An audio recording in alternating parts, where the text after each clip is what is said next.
ওনার অবস্থা দেখে মনে হলো যে আমি একটা ভেঙে পড়লাম। মানে সাজ্জাদ ভাইকে আপনারা অনেকেই হয়তো চিনেন, আবার অনেকেই চিনেন না। উনি নিজে একটু মনে করেন শারীরিক অসুস্থ থাকলেও উনি এমন একজন পার্সন যে হাল না ছাড়ার মতো মানুষ।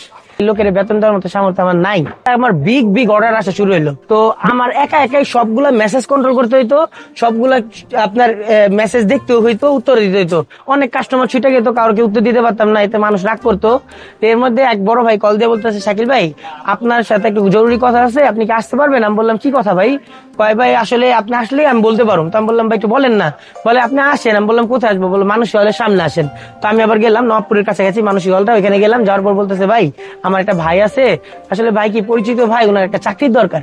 তা আসলে আমি এখন জীবনে একা কাজ করে আইছি, আমার তো আসলে লোক নেওয়ার মতো অ্যাবিলিটিও নাই, আমি কারে নিয়োগ দিব আমার এটা জানারও নাই। তখন কি করুম? তারপরে আমি সিদ্ধান্ত নিলাম ঠিক আছে, যেহেতু লোক দরকার তো কে এটা আমি দেখতে চাইলাম। তারপরে দেখলাম যে আসলে আমাকে যে লোকের দেখাইলো ওই হচ্ছে সাজ্জাদ ভাই। এই যে সাজ্জাদ ভাইয়ের কথা যেটা বলতেছিলাম, তো সাজ্জাদ ভাই কি হলো, উনার অবস্থা দেখে মনে হলো যে আমি একটা ভেঙে পড়লাম। মানে সাজ্জাদ ভাইকে আপনারা অনেকেই হয়তো চিনেন, আবার অনেকেই চিনেন না। উনি নিজে একটু মনে করেন শারীরিক অসুস্থ থাকলেও উনি এমন একজন পার্সন যে হাল না ছাড়ার মতো মানুষ। উনারে দেখা মনে হলো যে না আসলে লোকটারে আমি যে চাকরিটা না দেই, তাহলে আমার জীবনে মনে হইব যে আল্লাহ তাআলা যে আমার একটা অপরচুনিটি দিছে, এই অপরচুনিটিটারে আমি কাজে লাগাতে পারলাম না। হইতে পারে আল্লাহ আমার প্রতি দয়া করছে, আমি মানুষের প্রতি দয়া করি নাই। তখন মনে হলো যে না আমি ওনার রেখা দিই। তারপরে সিদ্ধান্ত নিলাম আল্লাহ, ওই দিন আমার সামনে আমার একজন সাক্ষী হিসাবে জামিল ভাই ছিল।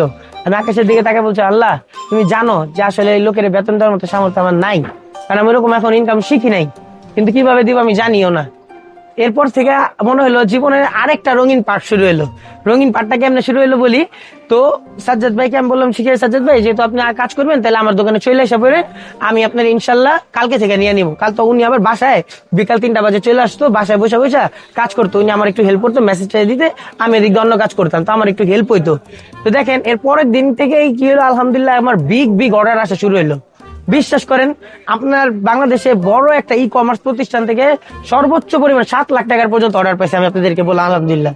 তা আমিও তো অবাক হয়ে গেছি। তো আমি বুঝছি যে আসলে আল্লাহ তাআলা যে আমার অপরচুনিটি দিছে আমি এটাকে হাতছাড়া করতে চাইনি, আর আল্লাহ তাআলা এর পরবর্তী থেকে আমার দয়া করছে। তো দেখা গেল এরপর থেকে সেলের গ্রোথও বাড়া শুরু হলো।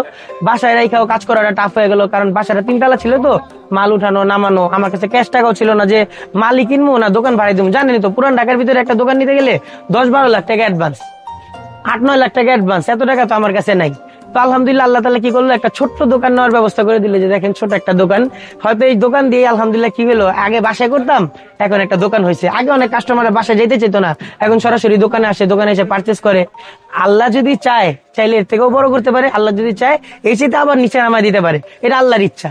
তবে আমি যেসব কাজ করতেছি সর্বোচ্চ চেষ্টা করতেছি যেন আল্লাহ তাআলা আমার প্রতি দয়াটা করে। একটা ছেড়ে যখন একটার উপরে আসলাম, তখন দেখা গেল এই অর্ডারটা 1-2টা থেকে 70-80টা রোলে চলে গেল। মানে আগে যদি 1-2টা রোল বিক্রি করে কথার কথা 200-300 টাকা মুনাফা করতাম, ওই জায়গায় এখন ধরেন 70-80টা রোল আলহামদুলিল্লাহ আল্লাহ তাআলা বিক্রি করার একটা অ্যাবিলিটি তৈরি করে দিছে। এখন ওই 70-80 রোলটা এখন মনে করেন বিক্রি করতেছি। আল্লাহ যদি চায় এই প্রতিষ্ঠান যদি আরো বড় হয়, এই 70-80 রোলে আপনার দেখা যায় প্রতিদিন, মানে আমি এটা প্রতিদিনের কথা বললাম, প্রতিদিন আপনার 1-2টা বিক্রি করতাম, ওইখানে এখন দেখা যায় প্রতিদিন 70-80টা বিক্রি করি। এখন দেখা যায় 1000 রোল বিক্রি করাও কোনো ব্যাপার না। আগে একটা সময় মানুষের দোকানে যেয়ে বলতাম ভাই আমার কয়টা মাল দেন, দিত না। কিন্তু আলহামদুলিল্লাহ এখন এমন একটা সিচুয়েশন হয়েছে, বিভিন্ন ফ্যাক্টরি এসে বলে ভাই আমার থেকে মাল নেন আমি আপনাকে দিই, ফ্যাক্টরি এসে বসে থাকে ভাই।